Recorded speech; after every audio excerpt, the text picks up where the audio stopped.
दोस्तों, भक्ति सेवा और सच्चे मन से की गई प्रार्थना हमेशा फलदायी होती है। ईश्वर अपने भक्तों की सच्ची भक्ति को कभी निराश नहीं करते और उन्हें सुख, शांति और समृद्धि का आशीर्वाद देते हैं। दोस्तों, आज हम जो भी फल भोग रहे हैं वह हमारे पिछले जन्मों के कर्म के कारण है। वह हमारा प्रारब्ध कहलाता है। वह फल कर्ता को भोगना ही पड़ता है। कर्मों का फल हमें अवश्य मिलता है। जैसे भी कर्म किए होंगे वैसा ही फल मिलेगा। लेकिन हम इस बात को समय पर समझ ही नहीं पाते जब तक हमें इस बात का ज्ञान होता है कि हमने जो भी कर्म किए हैं उनका परिणाम क्या होगा। तब तक समय बहुत अधिक बीत चुका होता है। हम अपने जीवन में जैसे कर्म करते हैं उनका वैसा ही फल हमें इस जीवन में भोगना पड़ता है। प्रत्येक कर्म का कुछ ना कुछ फल होता है। दोस्तों, आज हम आपको सुनाएंगे एक बूढ़ी औरत और उसकी 3 बहुओं की कहानी जो अपने कर्मों की वजह से कुत्तियां बन गई। दोस्तों, आज की कहानी बड़ी ही ज्ञानवर्धक है। मेरा आपसे निवेदन है कि कहानी को अंत तक जरूर सुने। एक छोटे से गांव में एक बूढ़ी मां रहती थी। उसकी 3 बहुएं और 3 बेटे थे। बूढ़ी मां बहुत धार्मिक थी और हर दिन पूजा पाठ में समय बिताती थी। वह सुबह सुबह उठकर गंगा स्नान करने जाती और ईश्वर की पूजा करती थी। कार्तिक महीने में वह विशेष रूप से स्नान और पूजा करती थी। इस दौरान वह माखन मिश्री, दही मिश्री और तुलसी के पत्तों का भोग भगवान को चढ़ाती थी और प्रसाद पड़ोसी में बांटती थी। गांव के लोग उसकी पूजा पाठ की बहुत इज्जत करते थे। बूढ़ी मां का यह नियम था कि वह कार्तिक महीने के हर दिन गंगा स्नान करती और पूजा करती। कार्तिक पूर्णिमा के दिन वह विशेष रूप से गंगा स्नान के लिए जाती और भोग बनाकर अपने इष्ट देव को चढ़ाती। लेकिन उसके 3 बहुओं को यह सब बिल्कुल पसंद नहीं था। वह अक्सर उसकी आस्था का मजाक उड़ाती और प्रसाद खाने से मना कर देती। वह कहती, इसमें तुलसी के पत्ते हैं, हम यह नहीं खा सकते, ये सब दिखावा है। यह सुनकर बूढ़ी मां बहुत दुखी होती, लेकिन वह चुपचाप अपने पूजा करते रहती। बूढ़ी मां के पति का कुछ वर्ष पहले ही देहांत हो चुका था, इसलिए अब वह अकेली थी। उसके बेटे भी अपनी पत्नियों के कहने में आकर उससे दूर हो गए थे। अब वह सिर्फ अपनी पूजा पाठ में ही मन लगाती और पड़ोसियों में प्रसाद बांटती। लेकिन उसकी 3 बहुओं को यह सब बहुत बुरा लगता था। वे कहती, यह सास जब देखो तब पूजा पाठ में लगी रहती है, बिन मतलब खर्च करती है, पंडितों को बुलाती है, दान पुण्य करती है। अगर यह मर जाए तो अच्छा हो, कम से कम यह खर्चा तो बचेगा। बूढ़ी मां ने अपने 3 बेटे को बड़े प्यार से पाला था। उसने और उसके पति ने मिलकर उनकी परवरिश की थी। लेकिन अब जब उसे अपने बेटों की सबसे ज्यादा जरूरत थी तब वह उससे मुंह मोड़ चुके थे। बूढ़ी मां दिन रात भगवान से प्रार्थना करती और अपने बच्चों के लिए आंसू बहाती। वह कहती है, भगवान, मैं तो कभी किसी का बुरा नहीं चाहा था, फिर मेरे साथ ऐसा क्यों हो रहा है। एक दिन बूढ़ी मां अपने भगवान के सामने बैठकर प्रार्थना कर रही थी। उसकी आंखों में आंसू थे और वह ईश्वर से कह रही थी, हे पालनहार, मुझे इस दुख से मुक्ति दिलाओ, मेरे बच्चों का भला करो और उन्हें सही रास्ता दिखाओ। इस तरह बूढ़ी मां ने अपने पूजा पाठ और दान पुण्य के नियमों को नहीं छोड़ा। लेकिन उसकी 3 बहुएं ने ठान लिया था कि वे अब इस घर में नहीं रहेगी और बंटवारा करके अलग हो जाएंगे। वह सोचती थी, अगर हम अलग हो जाएं तो अपनी मर्जी से रह सकेंगे और सास की पूजा पाठ के खर्चे से बच सकेंगे। 3 बहू ने एक दिन अपने आपस में बात की और बंटवारे की योजना बनाई। उन्होंने अपने पतियों से कहना शुरू किया कि अब हमें अलग हो जाना चाहिए। छोटी बहू ने अपने पति से कहा, देखिए, बड़े भैया के बच्चे बड़े हो गए हैं और हमारे बच्चे छोटे हैं। हमें अभी बहुत मेहनत करनी है, बच्चों को पढ़ना है। अगर हम अलग हो जाए तो अपने बच्चों की अच्छी तरह से देखभाल कर पाएंगे। सास का खर्चा बहुत ज्यादा है, हर समय पूजा पाठ में लगी रहती है और बहुत पैसा खर्च करती। दूसरी बहू ने भी अपनी पति को समझाया, देखिए, अब बंटवारा हो जाना चाहिए, हम अपनी मर्जी से रहेंगे। क्या खर्चा करना है, क्या नहीं करना है, यह हम खुद तय करेंगे। सास के नखरे और खर्चे अब बर्दाश्त नहीं होता, हमें अलग अलग अपने बच्चों का ध्यान रखना है। बड़ी बहू ने अपने पति से यही बात कही, बच्चे बड़े हो रहे हैं, कल उनका शादी ब्याह करना है। पैसे कमाते रहेंगे और सास खर्च करते रहेंगे तो कैसे चलेगा। हमारे बच्चों का भविष्य सुरक्षित करना है तो हमें अलग होना ही पड़ेगा। 3 बहुओं ने अपने अपने पतियों को समझा बुझाकर उनके मन में बंटवारे की बात डाल दी। तीनों भाई अब बंटवारे के लिए तैयार हो गए। गांव के बड़ों को बुलाया गया और घर का बंटवारा करने की बात हुई। तीनों बहुएं भी बंटवारे में हिस्सा लेने के लिए तैयार हो गईं। गांव के बड़े लोगों ने घर का 4 हिस्सों में बंटवारा किया। 3 बेटों के लिए और एक बूढ़ी मां के लिए घर का सारा सामान भी 4 हिस्सों में बांट दिया गया। बूढ़ी मां अब अकेली रह गई। पंचायत ने अपना फैसला सुनाया और चले गए। तीनों बहुओं ने अपना अपना सामान अपने अपने हिस्से में रख लिया। बूढ़ी मां के हिस्से में जो झोपड़ी थी वह उसमें रहने लगी। अब वह अकेली थी और अपने बेटों से निराश होकर अपने ईश्वर से प्रार्थना करती रहती थी। हर रोज सुबह जल्दी उठकर गंगा स्नान करती और भगवान विष्णु और माता लक्ष्मी की पूजा करती। वह पहले की तरह ही भोग बनाकर भगवान को चढ़ाती और फिर अड़ोस पड़ोस में प्रसाद बांटती है। लेकिन अब वह बहुत अकेली हो गई थी। इसके तीनों बेटों ने उसे मुंह मोड़ लिया था और उसकी बहुओं ने उसे घर से बाहर कर दिया था। वह रोज भगवान से प्रार्थना करती है, हे भगवान, मुझे इस दुख से छुटकारा दिलाओ, मेरे बच्चों का भला करो और उन्हें सही रास्ता दिखाओ। बूढ़ी मां के पास जो थोड़ा बहुत आटा, दाल और चावल था, वह उसी से काम चलाती और वह सोचती, अब मुझे अपनी जिंदगी इसी तरह गुजारनी पड़ेगी। मेरे बच्चों ने तो मुझे छोड़ दिया है, लेकिन मैं ईश्वर की भक्ति नहीं छोड़ूंगी। उसकी भक्ति में कोई कमी नहीं आई। वह हर रोज तुलसी के पत्तों से ईश्वर का पूजन करती और पड़ोसियों को प्रसाद बांटती। एक दिन जब बूढ़ी मां अपनी झोपड़ी में बैठी रो रही थी, तभी एक युवक आया। उसने दरवाजा खटखटाया। बूढ़ी मां ने दरवाजा खोला और देखा कि एक 21-22 साल का हष्टपुष्ट लड़का खड़ा था। उसके चेहरे पर तेज झलक रहा था। उसने कहा, मां जी, आप मुझे पहचाना नहीं, लेकिन मैं आपके मायके से आया हूं। मेरा नाम माधव है। मेरे पिताजी ने मुझे आपकी मदद करने के लिए भेजा है। बूढ़ी मां ने आश्चर्य से पूछा, माधव, तुम मेरे मायके से आए हो? मैंने तो तुम्हें कभी नहीं देखा। तब माधव ने मुस्कुराते हुए कहा, हां मां जी, मैं आपके भाई का पोता हूं। हमें खबर मिली कि आपके बेटों ने आपके घर से निकाल दिया है, इसलिए मेरे पिताजी ने मुझे आपकी मदद करने के लिए भेजा है। बूढ़ी मां की आंखों में आंसू आ गए। उसने माधव को अंदर बुलाया और उसे बैठने के लिए कहा। उसने पानी का गिलास और थोड़ा सा गुड़ दिया। माधव ने पानी पिया और गुड़ खाया। फिर उसने अपनी थैली से कुछ खाने का सामान, कपड़े और दवाइयां निकाली। उसने कहा, मां जी, ये सब सामान मैं आपके लिए लाया हूं। आप भूखी मत रहना, हम रोज आपको खाना भेजेंगे। बूढ़ी मां ने माधव को आशीर्वाद दिया और कहा, बेटा, तुम्हारा बहुत बहुत धन्यवाद। तुमने मेरे लिए जो किया उसके लिए मैं भगवान से तुम्हारे सुख समृद्धि की प्रार्थना करूंगी। माधव ने बूढ़ी मां से कहा, मां जी, अब मैं चलता हूं। फिर माधव ने विदा ली और वापस चला गया। बूढ़ी मां काफी खुश थी। फिर अपने ईश्वर का धन्यवाद किया और सोचा, लगता है भगवान ने मेरी प्रार्थना सुन ली। अब मैं भूखी नहीं रहूंगी। अब मां को रोज खाना मिल जाता था। वह पहले की तरह ही भोग बनाकर भगवान को चढ़ाती और पड़ोसियों को प्रसाद बांटती। लेकिन उसकी तीनों बहुओं को यह सब देखकर बहुत जलन होती थी। वह सोचती थी कि यह बुढ़िया आखिर कहां से इतना खाना ला रही है। इसके पास कोई कमाने वाला भी नहीं है, फिर यह इतना तंदुरुस्त कैसे हो रही है। तीनों बहुएं बूढ़ी मां की सेहत देखकर बहुत जलती थीं। वह सोचती थी कि बुढ़िया को हमने इसलिए अलग किया था ताकि वह जल्द ही भूखी प्यासी मर जाए, लेकिन यह तो और तंदुरुस्त होती जा रही है। एक दिन बहू ने फैसला किया कि वह बूढ़ी मां की झोपड़ी में जाकर पता लगाएंगे कि वहां क्या हो रहा है। अगले दिन जब बूढ़ी मां गंगा स्नान के लिए गई हुई थी, तभी तीनों बहुएं उसकी झोपड़ी में घुस गईं। वहां उन्होंने देखा कि झोपड़ी में दाल, चावल, आटा, मसाले, सूखे मेवे और कई तरह का अच्छा अच्छा खाना रखा हुआ है। वह हैरान रह गई। वे आपस में बातें करने लगी कि यह बुढ़िया इतनी चालाक निकली। हमें लगता था कि यह भूखी प्यासी मर रही है, लेकिन यहां तो हर चीज का भंडार है। बड़ी बहू ने कहा, इसने जरूर हमारे घर से चोरी करके यह सब जमा किया है।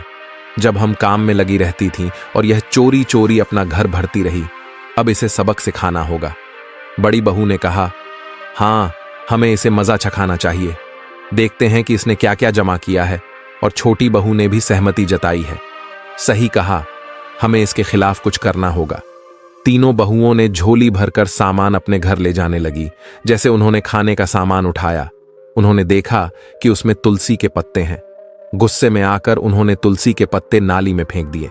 यह देखकर वे और भी क्रोधित हो गईं और सामान उठाकर बाहर जाने लगी। तभी एक अजीब घटना घटी।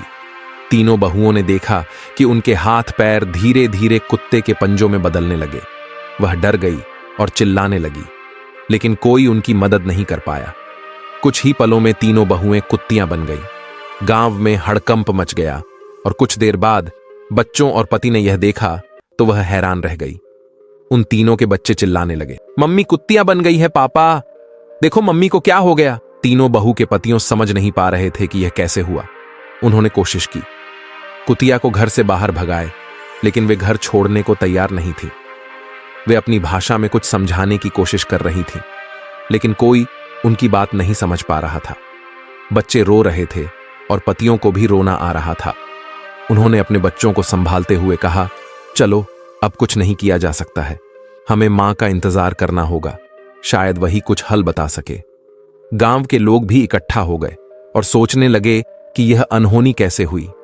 सबने बूढ़ी मां की वापसी का इंतजार करने का फैसला किया।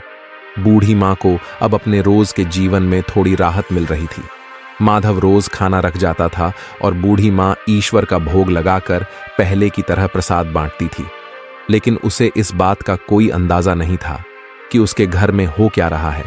उसे यही लगता था कि सब कुछ पहले जैसा ही चल रहा है। इधर तीनों बहुएं कुतिया बनकर घर के आंगन में बैठी थीं। उनके पतियों को घर का सारा काम करना पड़ रहा था।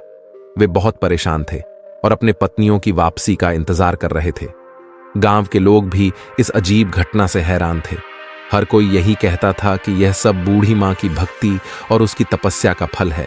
गांव के कुछ लोगों ने बूढ़ी मां को गंगा स्नान के लिए जाते देखा। उन्होंने सोचा कि अब उसे सारी बात बतानी चाहिए। वे उसके पास गए और बोले, मां, तुम्हारे घर में कुछ अजीब हो रहा है, तुम्हारी तीनों बहुएं कुत्तियां बन गई हैं। बूढ़ी मां को यह सुनकर बहुत आश्चर्य हुआ। उसने सोचा कि यह कैसे संभव हो सकता है। उसने तुरंत गंगा स्नान किया और घर की ओर लौट पड़ी। उसके दिल में बहुत सारे आशंकाएं थीं। उसने भगवान से प्रार्थना की, हे भगवान, मेरे घर की रक्षा करना और मेरे बच्चों को सही रास्ता दिखाना।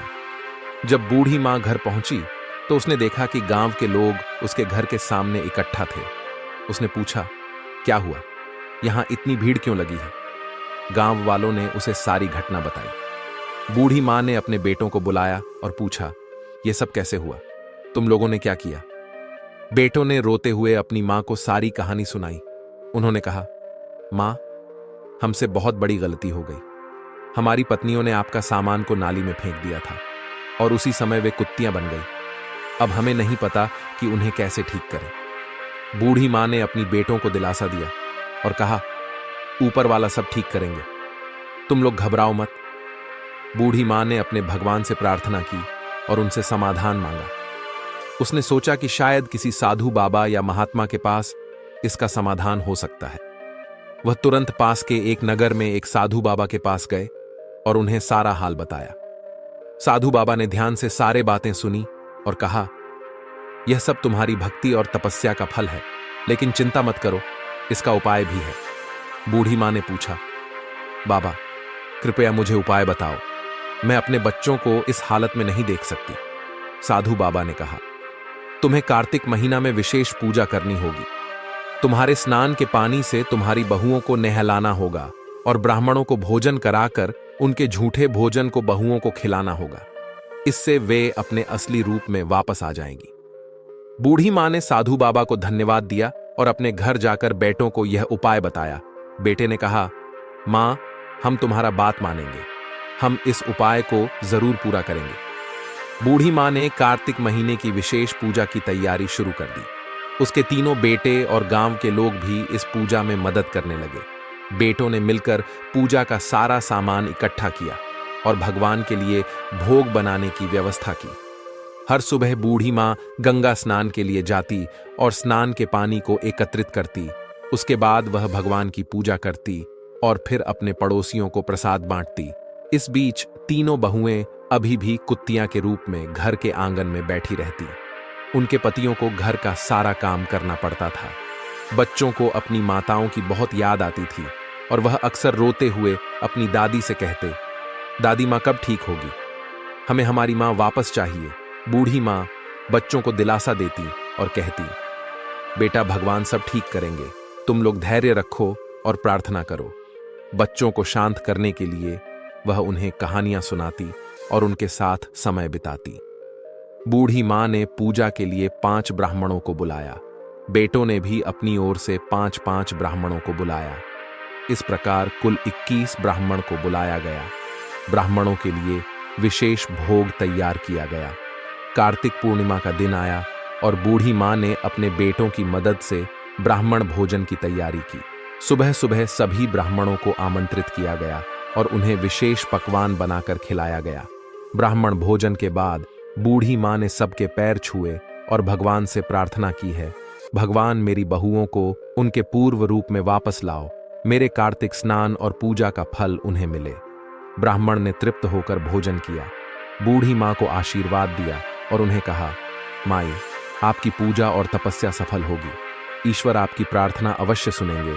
ब्राह्मण भोजन के बाद बूढ़ी माँ के तीनों बहू को बुलाया। तीनों कुतिया भगवान के भोग के झूठे भोजन को बड़े प्रेम से खाने लगी। बूढ़ी माँ ने उनके ऊपर गंगा जल छिड़का, उनके स्नान के पानी से नहलाया जैसे गंगा जल स्नान का पानी बहू के ऊपर छिड़का गया। एक चमत्कार हुआ, धीरे धीरे तीनों बहुएं अपने असली रूप में वापस आने लगी। उनके चेहरे पर पश्चाताप के आंसू थे और यह अपनी सास के पैरों में गिरकर रोने लगी। तीनों बहुएं कहने लगी, माँ हमें माफ कर दो, हमने तुम्हारे साथ बहुत बुरा किया, हमें हमारे कर्मों की सजा मिल गई।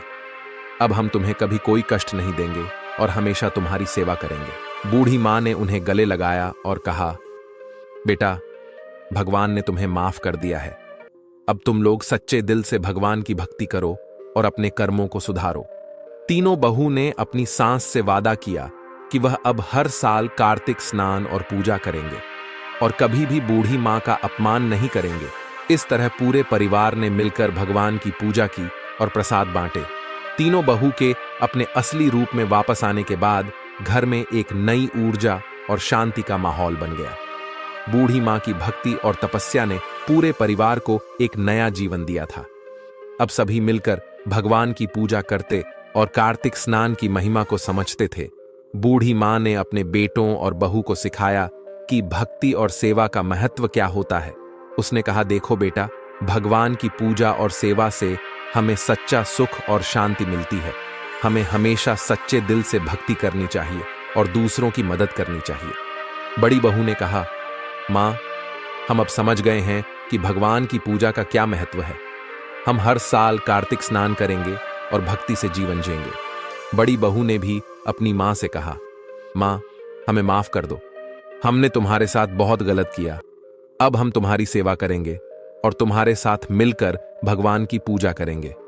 छोटी बहू ने भी अपनी माँ से वादा किया, माँ अब हम सब मिलकर रहेंगे और कोई भी तुम्हें कभी तकलीफ नहीं देंगे। हम हर साल कार्तिक स्नान और पूजा करेंगे। बूढ़ी माँ बहुत खुशी और अपने बच्चों का आशीर्वाद दिया। अब घर में सब मिलजुल कर रहने लगे। अगले साल कार्तिक पूर्णिमा के दिन पूरे परिवार ने मिलकर विशेष पूजा का आयोजन किया। घर को सजाया गया और भगवान विष्णु और माता लक्ष्मी की विशेष आराधना की गई। तीनों बहुएं सुबह सुबह उठकर स्नान के लिए गईं और स्नान के बाद भगवान का भोग तैयार किया। बूढ़ी माँ ने सभी को सिखाया कि कैसे तुलसी के पत्तों का उपयोग करना है और भगवान का भोग लगाना है। उसने कहा, तुलसी के पत्तों में दिव्य शक्ति होती है और भगवान को बहुत प्रिय है। हमें सच्चे मन से पूजा करनी चाहिए और भगवान का भोग लगाना चाहिए। तीनों बहू ने पूरी श्रद्धा के साथ पूजा की और भगवान का भोग लगाया। उसके बाद सभी ने मिलकर प्रसाद बांटा और गांव के लोगों को भी बुलाया। गांव के लोग भी बूढ़ी माँ की भक्ति और तपस्या की तारीफ करने लगे।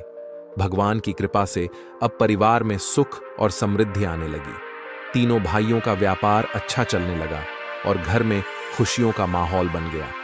अब तीनों बहुएं भी अपनी सास की सेवा में लगी रहती और हर काम में मदद करती।